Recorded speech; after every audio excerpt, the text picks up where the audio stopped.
ओम साई राम। आप सभी साई भक्तों का एहसास साई के चैनल पर हार्दिक स्वागत है। मैं साई कनक, बाबा का सेवादार। आज बाबा का एक बहुत ही प्यारा अनुभव आप साई भक्तों से शेयर करने के लिए आया हूँ।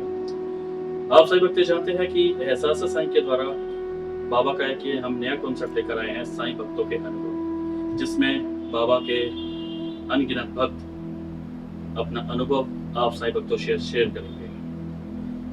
जो साई भक्त है उसके साथ कोई ना कोई बाबा ने अनुभव जरूर किया है, क्योंकि साइंस चरित्र में भी जब हम बाबा की कथा को अध्ययन करते हैं तो न जाने कितने भक्तों की हम कथाओं को सुनते हैं जिन्होंने बाबा का चमत्कार महसूस किया है या जिनके साथ बाबा का चमत्कार हुआ है। और आज मेरे साथ एक बाबा के बहुत ही प्यारे भक्त हैं जिनके साथ बाबा का बहुत ही प्यारा अनुभव हुआ है, और मैं चाहूंगा कि आज वो जो अनुभव बाबा का उनके साथ हुआ है वो आप सभी भक्तों के साथ शेयर करें। क्योंकि जब हम बाबा के भक्तों से अनुभव सुनते हैं ना, तो हमें बाबा के प्रति दृढ़ विश्वास होने लगता है। मुश्किल समय में चाहे परिस्थिति कैसे भी हो, हम बाबा को नतमस्तक करते जरूर है, लेकिन कहीं ना कहीं विश्वास हमारा डोल जाता है। हमें ऐसा लगता है कि साईं हमारी सुन ही नहीं रहे, लेकिन ऐसा नहीं है। अगर आप जिंदगी से परेशान है और अगर आप रोते हैं ना, तो बाबा आपके आंसुओं से जान लेते हैं कि आपके अंदर कितनी पीड़ा है, और बाबा आपके साथ तब चमत्कार करते हैं, क्योंकि बाबा हर वक्त के अंदर है जिसके अंदर श्रद्धा और सबूरी है। और ऐसे ही आज हमारे बीच श्री रजत माथुर जी, जो बाबा के भक्त हैं और एहसास साईं के मेंबर भी हैं, हमारे साथ कितनी बार भैया शिरडी गए हैं। भैया आपका बहुत बहुत स्वागत है एहसास साईं के चैनल पर। बहुत बहुत शुक्रिया करण। तो भैया आज आप एहसास साईं के चैनल पर उपस्थित हैं, और सबसे पहले तो मैं धन्यवाद करना चाहूँगा कि आपने अपना कीमती समय एहसास साईं को दिया, बाबा के भक्तों को दिया, क्योंकि ये समय बहुत महत्वपूर्ण समय है जिसमें आप बाबा का अनुभव शेयर करेंगे। तो आपका अनुभव जानने से पहले मैं सबसे पहले तो मैं ये आपसे पूछना चाहूँगा, जो मैं हर साईं भक्त से पूछता हूँ, कि आप बाबा से कब जुड़े, बाबा ने आपको कब अपनाया, और आप शिरडी कब गए थे? मैं शिरडी सबसे पहले 2013 में गया था। तभी से मैं बाबा से मेरा जुड़ाव शुरू हुआ है। 2013 में मेरी बाबा से पहली मुलाकात हुई। 2013 तो 2013 में तो जब आप शिरडी गए, बाबा की नगरी में गए, तो क्या परिस्थिति बनी, मतलब कैसे आपका शिरडी जाना हुआ? तो पहले तो हमें पता ही था कि शिरडी कैसे जाना है। तो हमारे रिलेटिव हैं जो औरंगाबाद रहते हैं, तो हमने उनसे संपर्क किया, उनसे बात करी कि हमें शिरडी जाना है। अच्छा। तो उन्होंने बोला कि आप औरंगाबाद आ जाइए, हम आपको शिरडी लेके चलेंगे। अच्छा, मतलब आप रिलेटिव्स थे? हाँ, औरंगाबाद गए पहले, तो औरंगाबाद से फिर वो हम आपको शिरडी अपनी गाड़ी में लेके गए। शिरडी, मतलब गाड़ी से आप औरंगाबाद से शिरडी आए। तो फिर जब आप शिरडी आए तो आपको कैसा महसूस हुआ, क्या एहसास हुआ?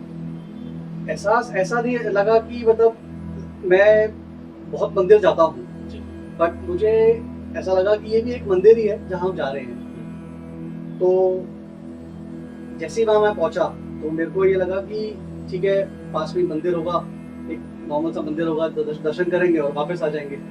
बट जैसे हम वहाँ पहुँचे तो बाबा को देखा, क्योंकि पहली बार साक्षात दर्शन शिरडी के होना आपको पता ही है। तो जैसे हम वहाँ पहुँचे, दर्शन करा, उस समय तो कुछ समझ नहीं आया, बट आप दर्शन करके आप बाहर आ गए। दर्शन करके बाहर आए, फिर उसके बाद मेरी भाई भी मेरे साथ ही थी। मैंने उनको बताया, मैंने उनसे पूछा आपको कैसा लगा, तो उन्होंने बोला मेरे दर्शन बहुत अच्छे हुए। मैंने कहा मैं समझ नहीं पाया, बट हाँ मेरे भी दर्शन अच्छे हुए। ये होता है, क्योंकि जब हम पहली बार शिरडी जाते हैं तो हमें नहीं पता होता है कि बाबा की द्वारका में कहाँ है, बाबा की चावड़ी कहाँ है। हम समाधि मंदिर बाबा के दर्शन जरूर करते हैं। कुछ भक्तों को तो ये भी नहीं पता होता जो पहली बार जाता है कि बाबा का समाधि, जो बाबा जहाँ विश्राम कर रहे हैं, वो कहाँ पर है। तो भैया मैं ये जानना चाहता हूँ आपसे कि 2013 से पहले क्या बाबा को जानते थे, आपकी आस्था थी बाबा में, या शिरडी जाने के बाद आपकी आस्था बाबा से? शिरडी जाने के बाद ही आस्था जुड़ी है, बट बाबा को मैं जानता पहले से था। मतलब आपको था कि हाँ बाबा है? हाँ, हमारे घर में बाबा की पूजा जरूर होती है, तो ये था कि हाँ बाबा हैं। बट हाँ, जो पूरा प्रॉपर जिसको जुड़ाव बोलते हैं वो 2013 से स्टार्ट। तो वैसे मैं आप साईं भक्तों को ये बताना चाहता हूँ कि अब तो भैया हर साल शिरडी जाते हैं, और एहसास साईं के साथ ही जाते हैं। ये एहसास साईं हर साल शिरडी यात्रा लेकर जाता है, जिसमें भैया हमेशा मौजूद रहते हैं। तो भैया आप मुझे ये बताइए कि आपका अनुभव जानने से पहले, अभी हमारे भैया अनुभव भी बताएंगे जो बहुत खूबसूरत अनुभव है, तो अनुभव जानने से पहले मैं ये जानना चाहूंगा कि जब आप 2013 में गए थे और जब आप 2021 में आप गए लॉकडाउन के बाद, तो तब का अनुभव आपका बाबा को लेकर और अब का अनुभव क्या रहा? जैसे तब तो आपको 2013 में तो आपने जैसा कहा कि मुझे कुछ पता नहीं था कि कैसे क्या है, ठीक है एक मंदिर है, लेकिन अब आप 2021 में भी हुआ है, 2022 में भी हुआ है, तो अब जब आप शिरडी जाते हैं तो अब आपको क्या एहसास होता है, क्या महसूस करते हैं? अब मैं जब शिरडी जाता हूँ तो मुझे वाकई में बताऊँ तो मुझे ऐसा लगता है कि हाँ, मैं बाबा की शरण में आ चुका हूँ और वहाँ पे इतनी सारी चीज़ें हैं देखने के लिए कि जो पहले हम 2013 से तो हमको नहीं पता थी, तो आज जाकर के हमें सब एक एक चीज़ पता है कि बाबा की समाधि मंदिर कहाँ पे है, द्वारका माई कहाँ है, चावड़ी कहाँ है। तो उस टाइम पे हमें बिल्कुल भी आइडिया नहीं था सब चीज़ों।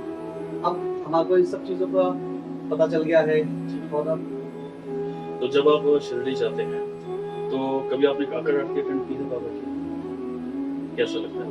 बहुत अच्छा। क्योंकि काकड़ आरती जब भी हम सुनते हैं शिरडी में, ये मैं आप साईं भक्तों को मैं बताना चाहता हूँ कि जब भी आप शिरडी जाते हैं ना, तो ठीक सुबह 4 बजे आप द्वारका माई के बाहर उपस्थित रहिएगा। आपको वाकई में लगेगा कि बाबा आज भी हमारे साथ चल रहे हैं, हमारे साथ बातें कर रहे हैं और कहीं ना कहीं उनकी प्रेजेंस हमारे साथ आज भी है। तो आप जब यह शिरडी जाते हैं, बाबा के समाधि के दर्शन करते हैं, बाबा के दर्शन करते हैं, और जब आप द्वारका माई आते हैं, तो द्वारका माई में आपको बाबा के लिए क्या एहसास होता है कि जब आप द्वारका माई में जाते हैं, जब आप धूनी माई की तरफ जाते हैं, तो क्या आप महसूस करते हैं? बाबा बैठे हैं द्वारका माई में, हम जैसे ही अंदर एंटर करते हैं द्वारका माई के तो ऐसा लगता है कि बाबा का अपना हाथ हमारे सर पे आ गया है, आशीर्वाद दे रहे हैं, बैठे हैं द्वारका माई में।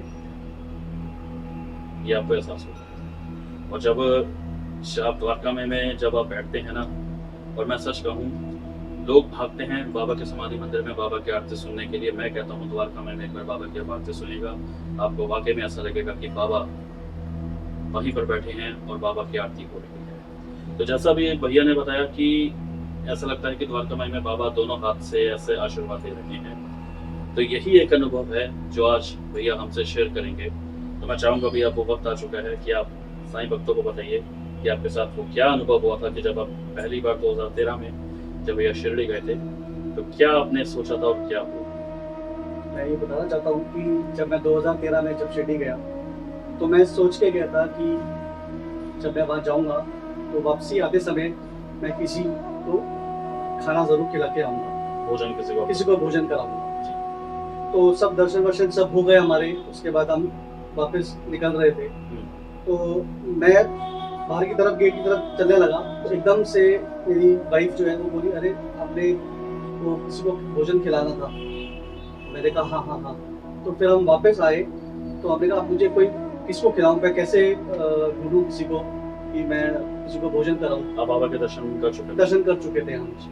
तो दर्शन करके जब वापस जा रहे थे तो रिमाइंड आया कि भाई हमको किसी को खिलाना है। तो वापस हम आए, हमने कहा किसको खिलाएं, देखते हैं, ढूंढते हैं। तो थोड़ा सा आगे चले थे तो एकदम से मेरे सामने एकदम बड़े बुजुर्ग से आए, बिल्कुल जैसे बाबा की कफनी, बाबा का जो बाबा जैसे वेशभूषा में रहते वैसे मेरे सामने आए। तो सडनली मैंने तो बस देखा नहीं, सीधा उनको मेरे चरण छू लिए, तो उन्होंने मुझे आशीर्वाद दिया। मैंने कहा बाबा बताइए। उन्होंने कहा बस बेटा भूख लगी है, कुछ खिला दो। मैंने कहा बाबा बताइए क्या खाएंगे।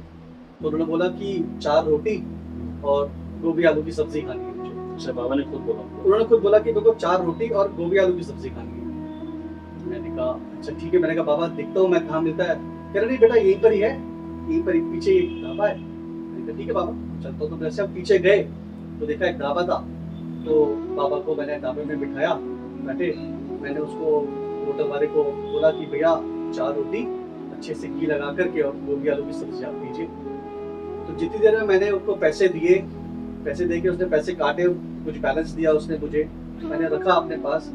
और जब वो बोला बस 5 मिनट में लेके आओ, तो मैं जैसे ही पलटा पीछे तो बाबा वहाँ तो थे ही नहीं। अच्छा, हाँ, अब मैं कहूँ मैं किसको खिलाऊं ये खाना, बाबा वहाँ थे ही नहीं।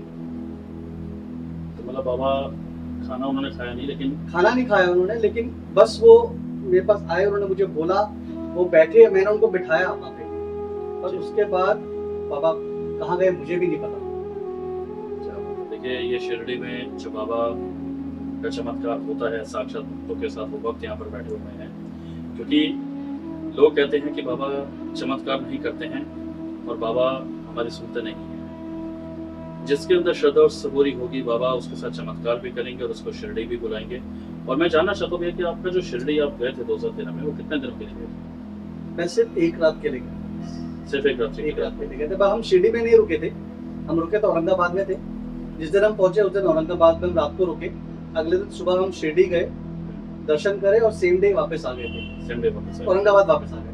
अच्छा, मतलब आपने एक ही दिन में दर्शन कर मतलब लिए? 2 घंटा जाने का था हाँ। और वहाँ पे जो भी 2-3 घंटे में मंदिर में तो लगे, आप मतलब खंडोबा मंदिर और बाकी वो सब नहीं कर पाए। नहीं आप वहाँ पता ही नहीं था करना। वही, क्योंकि पहली बार जो भी शिरडी जाता है पता नहीं चलता है। लेकिन आपने जो ये अनुभव बताया कि बाबा भैया के पास आए, या कोई व्यक्ति कह लीजिए वो बाबा के रूप में, क्योंकि जरूरी नहीं है कि साईं स्वयं आएंगे, साईं किसी के भेष में आ सकते हैं।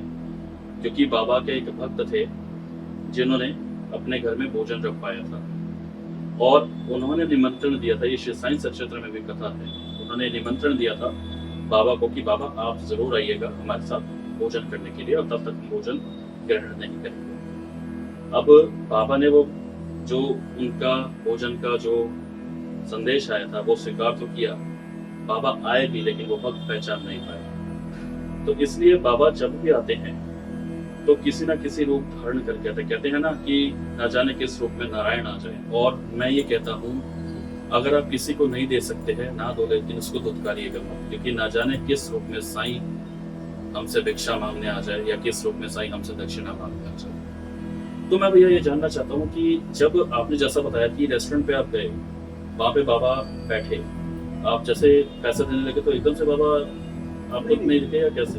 तो जैसे ही मैंने बाबा को जब बिठाया तो मैंने कहा बाबा आप बैठिए, मैं ऑर्डर करके आता हूँ। तो जैसे बाबा बैठे तो मैंने बाबा को एक बार देखा पलट करके, तो बाबा ने मुझे बस दोनों हाथ से ऐसे बोला, ऐसे करा और जब उन्होंने ऐसे करा मैंने कहा बाबा मैं आ।